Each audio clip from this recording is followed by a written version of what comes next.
नमस्कार दोस्तों, स्वागत है आप सभी का। बहुत हो हल्ला मचा है। सीबीडीसी डिजिटल करेंसी आ गया, डिजिटल करेंसी आ गया। अब क्या, अब तो बल्ले बल्ले हो गई। देखिए, बल्ले बल्ले तो हो गई, यहाँ तक तो ठीक है, यहाँ तक तो समझ में आता है। लेकिन क्या आपने अभी तक ये समझा कि ये जो सीबीडीसी लॉन्च हुआ है, ई कैश लॉन्च हुआ है, यही क्रिप्टो करेंसी है? क्या ये ई कैश आगे चलकर कन्वर्ट हो जाएगा क्रिप्टो करेंसी में? क्या आपको अभी तक किसी ने बताया है कि ये आरबीआई का जो डिजिटल करेंसी जो लॉन्च हुआ है वो क्या क्रिप्टो करेंसी है या फिर ई कैश है?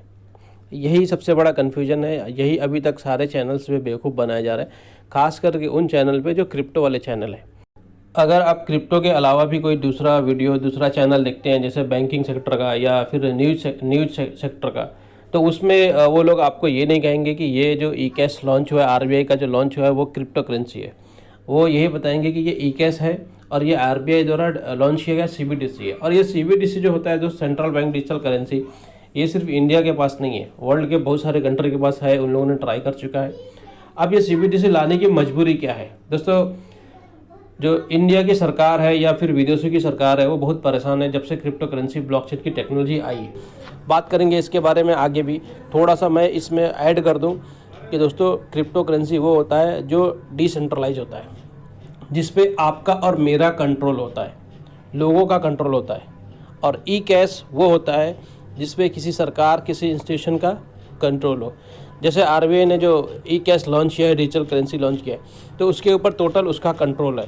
वो चाहे जिस तरह से उसका यूटिलाइज करे, जिस तरह से अपने लोगों को दे, जिस तरह से चाहे उसका नॉर्म्स बनाए, नॉर्म्स चेंज करे, जिस तरह से उसकी रिक्वायरमेंट हो, समय समय पर उसमें नॉर्म्स चेंज करते रहे, उसमें जो रूल्स रेगुलेशन है उसमें लाते रहे और चेंज करते रहे। ये होता है डिजिटल करेंसी ई कैश। इसके विपरीत जो क्रिप्टो करेंसी है वो बिल्कुल डिफरेंट होता है। आगे उसके बारे में डिटेल्स बताऊंगा, आप वीडियो को एंड तक देखिए, आपको बहुत जानकारी मिलेगी डिजिटल करेंसी और क्रिप्टो करेंसी के बारे में। अगर आपने अभी तक मेरा वीडियो लाइक नहीं किया तो लाइक कीजिए, सब्सक्राइब नहीं किया तो सब्सक्राइब कीजिए, अपने दोस्तों में शेयर कीजिए। चलिए, मैं आगे भी थोड़ा आपको समझाने की पूरी कोशिश करता हूँ। अब सरकारें परेशान क्यों हैं? तो इनकी परेशानी की जो सबसे बड़ी वजह है, ये परेशान इसलिए है कि इनकी कंट्री में अगर कोई digital currency means crypto currency अगर आ गया तो इनकी डिजिटल करेंसी का कोई वैल्यू नहीं होगा। सारे जो पॉपुलेशन है उनके ऊपर माइग्रेट हो जाएगी। मतलब इनके पास अगर खुद की, जैसे इंडिया की बात करूँ तो 1 नवंबर 2022 को जो सीबीडीसी ई कैश लॉन्च हुआ है, अगर उसके अगेंस्ट में कोई बड़ी क्रिप्टो करेंसी, अगर कोई भी इंडिया का एक आदमी, चाहे तो बाहर से या इंडिया से, अगर वो लॉन्च करता और सारी पॉपुलेशन इंडिया के नाम से अगर वो लॉन्च करता, एक बड़ी फर्म जैसे टाटा हो गई, जैसे बिरला हो गया, अडानी हो गया, या आज जो भी बड़े उद्योगपति है, अगर उन लोग अपना एक क्रिप्टो करेंसी लॉन्च करते, तो शायद जो बहुत सारे पॉपुलेशन थी इंडिया की, भारत की, वो पॉपुलेशन क्रिप्टो करेंसी पे माइग्रेट हो जाती है। फिर उसके बाद अगर गवर्नमेंट अपना सीबीडीसी भी लेकर आती, तो मुझे नहीं लगता है कि जो लोग हैं उसके ऊपर माइग्रेट होते। अब मैं आपको सीबीडीसी के फ़ायदे बताता हूँ कि फ़ायदे क्या है। अब देखिए, जैसे कि आप आज गूगल पे करते हैं, फ़ोन पे करते हैं, तो जब ये सारी चीज़ें थी तो फिर भाई सीबीडीसी की ज़रूरत क्या है? दोस्तों, ज़रूरत है, क्योंकि जो गूगल पे है, फ़ोन पे है, उसका कॉन्सेप्ट और जो सीबीडीसी का कॉन्सेप्ट है, ये बिल्कुल डिफरेंट है। अब थोड़ा उदाहरण के साथ समझते हैं कि डिफरेंस कैसे है। फॉर एग्जांपल कि अगर आपने एक दुकानदार को, एक पान वाले को या एक किसी भी चाय वाले को आपने चाय पिया और 10 रुपये का पेमेंट उसको आपने गूगल पे किया, तो क्या वो पेमेंट आपने किया?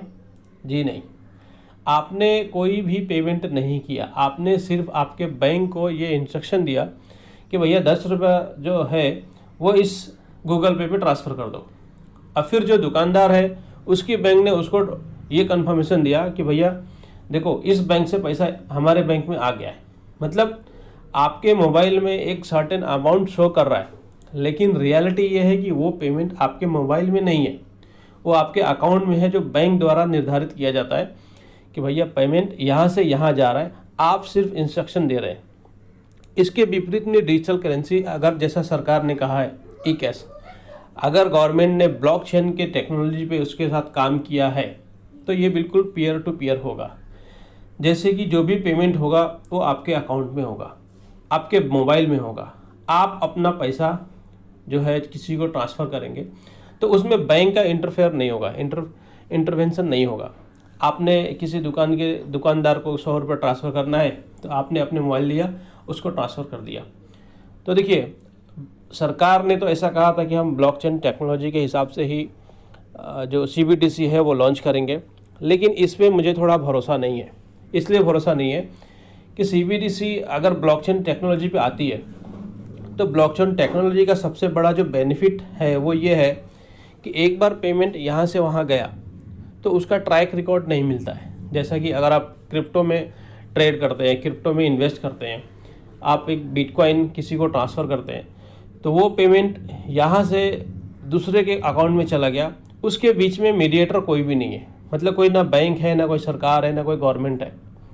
लेकिन क्या आपको लगता है कि इंडियन गवर्नमेंट इतनी फ्री अपने जनता को कर देगी कि हाँ भाई जाओ, आपका पैसा जो भी कमाए हो वो आपके हिसाब से खर्च करो, उसका हम कोई ट्रैक नहीं रखेंगे? ये कहना थोड़ा सा गलत हो जाएगा, मुझे ऐसा नहीं लगता है। तो कहीं ना कहीं गवर्नमेंट जो है वो CBDC ई-कैश जो लॉन्च किया है, अगर वो ब्लॉकचेन टेक्नोलॉजी पे काम कर रहा है तब तो वेल एंड गुड है और बहुत ज़्यादा पॉपुलर भी होगा। लेकिन अभी तक RBI ने दोस्तों डिजिटल करेंसी के बारे में कोई भी डिक्लेरेशन नहीं दिया है आम लोगों के लिए, खास करके इंडियन जनता के लिए, भारतीय लोगों के लिए, कि ये जो करेंसी है वो आप किस तरह से यूज करेंगे, किस तरह से उसका यूटिलाइजेशन होगा, किस तरह से आपके मोबाइल में आएगा, क्या उसमें भी बैंक की ज़रूरत है? अगर डिजिटल करेंसी में भी बैंक की ज़रूरत है तो फिर जीपे क्यों नहीं? तो ये क्वेश्चन आता है, मन में ख्याल आता है कि भाई जीपे तो मैं कर ही रहा था, लेकिन अब डिजिटल करेंसी है तो फिर मुझे बैंक का प्रोसेस लेना है, बैंक का रिकॉर्ड रखना है, बैंक हमारे SMS का ट्रांजैक्शन का पैसा काटेगी, बैंक के पास सारे रिकॉर्ड है, मुझे पासबुक जाके फिलअप करना है। तो जब ये सारे चीज़ें हैं तो मुझे डिजिटल करेंसी की ज़रूरत क्या है? तो कहीं ना कहीं थोड़ा अभी भी इंतज़ार करने की ज़रूरत है। देखते हैं, थोड़ा वक्त लगेगा, क्योंकि RBI की तरफ से तो कोई डिक्लेरेशन नहीं है। एक आम आदमी उस डिजिटल करेंसी का किस तरह से यूज करेगा, किस तरह से पेमेंट में जो आज हम हार्ड कैश लेकर चलते हैं, फिजिकल कैश लेकर चलते हैं, जिस तरह से हम वो यूज करते हैं, उसको क्या सेम वही प्रोसेस से हम डिजिटल करेंसी भी यूज कर सकते हैं? जैसा कि देखिए, डिजिटल करेंसी का जो सरकार को सबसे ज़्यादा बेनिफिट है वो ये है कि फिजिकल करेंसी ढोना नहीं पड़ता है। जैसा प्रिंट किया, प्रिंटिंग में भी खर्चा लगा, फिर उसके बाद बैंकों तक पहुंचाना, उसमें भी खर्चा लगा, फिर उसके बाद बैंक जो है आपको जो भी कस्टमर बैंक तक जाता है, वहाँ पे अपना जो भी कैश है वहाँ से विड्रॉल करता है। तो देखिए, डिजिटल करेंसी के बेनिफिट तो है, क्योंकि अब वो चीज़ें नहीं करनी पड़ेगी। जैसा आप दूर दराज कहीं गाँव में रहते हैं और आपके पास आपके अकाउंट में पेमेंट है, तो आपको बैंक जाना पड़ता था। बैंक जाने के लिए जो भी आपका ट्रैवल एक्सपेंस लगेगा वो, और सेफ्टी का इशू अलग से। तो कहीं ना कहीं देखिए, ये बेनिफिट तो है डिजिटल करेंसी आने से, लेकिन सबसे ज़्यादा बेनिफिट तब होगा ना जब उसका ट्रैक रिकॉर्ड ब्लॉकचेन पे ही हो और वो काम करे, तभी जाके उसका सबसे ज़्यादा बेनिफिट होगा एक आम इंसान को। अगर सेम करेंसी, सेम जैसा गूगल पे वगैरह जैसा हम लोग यूज करते हैं या बैंकिंग ट्रांसफ़र करते हैं, अगर उसी वे में अगर काम करेगी ये डिजिटल करेंसी, तब तो दोस्तों कोई फ़ायदा नहीं है। तब तो एक साथ आप जीपे रखिए और एक साथ डिजिटल करेंसी रखिए। हाँ, शो अप के लिए आप दिखा सकते हैं कि देखो मेरे पास डिजिटल करेंसी है, उसका कोई ज़्यादा बेनिफिट नहीं होगा। जैसा कि फिजिकल करेंसी है, आप कहीं पे काम करते हैं, आपने कुछ बेचा, कुछ खरीदा या आपने कुछ जॉब किया, तो जॉब करने के बाद आपको एक फिजिकल करेंसी मिलती है, आप लाए, आप उसके मालिक हो। जब तक वो आपके जेब में है आप उसकी मालिक हो, जब तक आप उसको किसी को दे नहीं देते तब तक वो किसी का नहीं है, इवन सरकार का भी नहीं है। और सबसे बड़ी बात यह है कि सरकार को ये चीज़ पता भी नहीं है कि आपके जेब में 100 रुपया है। अगर आप बिजनेस करते हो या नौकरी करते हो, उस वक्त जो कंपनी ने आपको दिया उसी को पता है कि उसने किसको पेमेंट दिया। जब सरकारों को ये चीज़ पता करनी होगी, उसके पीछे उनकी टीम आएगी, पता चलेगा। खास करके छोटे मोटे अमाउंट में तो ये इम्पॉसिबल है कि इतना कर पाना। बड़े अमाउंट में गवर्नमेंट ट्रैक कर पाती है, लेकिन छोटे अमाउंट में ट्रैक करना थोड़ा मुश्किल होता है। मान लीजिए किसी की सैलरी ही 20,000 रुपये है, तो कहाँ गवर्नमेंट उसके पीछे पड़ने वाली कि भाई तुम 20,000 रुपये लाए और कहाँ से कहाँ तुमने भेजा, किसको ट्रांसफ़र किया, किसको दिया, किसको ख़रीदा, क्या बेचा। लेकिन अगर वही डील करोड़ों में है तो फिर गवर्नमेंट उसका ट्रैक रखती है। अगर आपको भी क्रिप्टो करेंसी और ई-कैश में कन्फ्यूजन है और CBDC में भी कन्फ्यूजन है तो आप कमेंट्स करके बताइए, मैं उसकी पूरी कोशिश करूँगा उसका रिप्लाई करने के लिए। मिलते हैं अगले वीडियो में, तब तक के लिए नमस्कार।